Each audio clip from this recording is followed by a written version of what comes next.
All right, let's dive into a really cool, timeless story called A Tale of Two Birds. It might sound like a simple fable, but trust me, it packs a punch and holds the key to a question that honestly affects every single one of us. So, let me ask you this. Can your surroundings, the company you keep, the conversations you have, can all that actually change who you are at your very core? It's a big question, right? Well, this story is about to put that idea to the ultimate test. So, picture this, a beautiful, peaceful forest. High up in a big, shady tree, there's a little nest. And in that nest, a mother bird is taking care of her two brand new babies. Everything seems perfect, but that piece is about to be completely shattered. Yeah, life was pretty good for this little family. But then, one day, this absolutely massive storm just tears through the forest. We're talking thunder, lightning. The wind was so fierce, it actually knocked their tree right over. And tragically, the mother bird didn't make it. In all that chaos, the two tiny baby brothers get swept up by the wind and blown to completely opposite ends of the forest, just separated in an instant. And this right here is where their stories take a dramatic turn. One of the brothers lands near this dark cave, which happens to be the hideout for a gang of robbers. The other one, he lands outside a super peaceful, quiet place called an ashram. So you've got two identical birds, brothers, now living in two totally, completely different worlds. Okay, so let's fast forward a few years. The baby birds are all grown up now, and as fate would have it, one day, the king of the land happens to be riding through that very same forest, and he gets lost. He'd been chasing a deer, you see, and got separated from his men. He's exhausted, so he decides to stop and rest for a bit under this big, shady tree. Little does he know, this tree is right next to that robber's cave.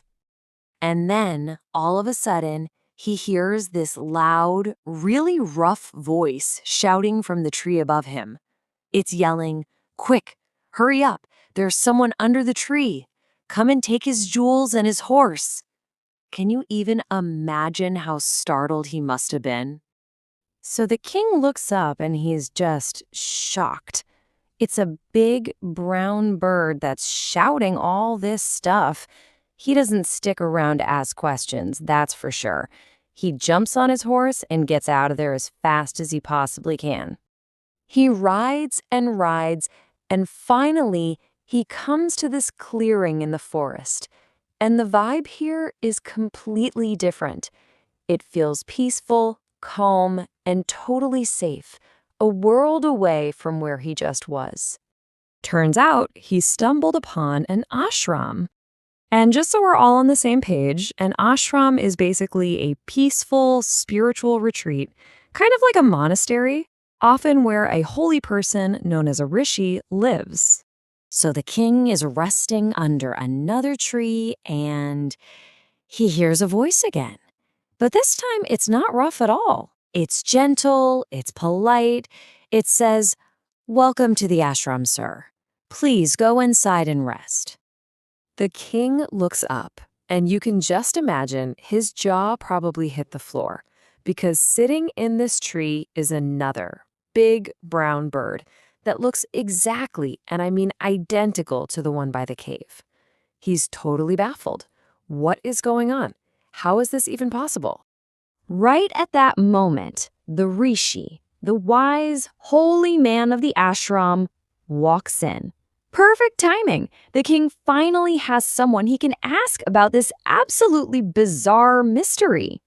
So this is the puzzle the king is trying to solve, right? You have one bird near the cave who sounds like a lookout for robbers. Then you have this other bird here at the ashram who is welcoming and kind. They look like twins, but their behavior is polar opposite. So, The king lays out the whole story for the rishi.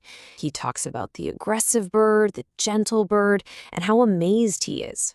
The rishi just listens, and then he smiles because he knows exactly what's going on. And this right here is where we get to the heart of the story, the big takeaway that makes it all make sense. The rishi looks at the king and explains the whole mystery with one simple, powerful sentence. After all, one is known by the company one keeps. And that was it. It was really that simple. The bird that grew up with robbers, well, he only ever heard them talk about robbing people, so that's what he learned to say. But the bird at the ashram, he was constantly surrounded by words of welcome and peace, so naturally, that's what he repeated. It's a perfect example of how much our environment, the people we're with, truly shapes who we become.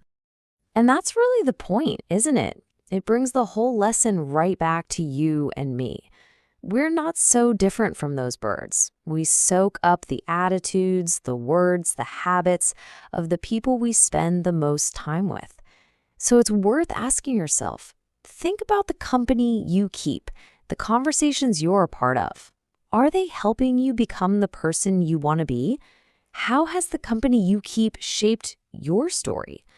It's a really powerful question, and it's the whole point of this incredible tale of two birds.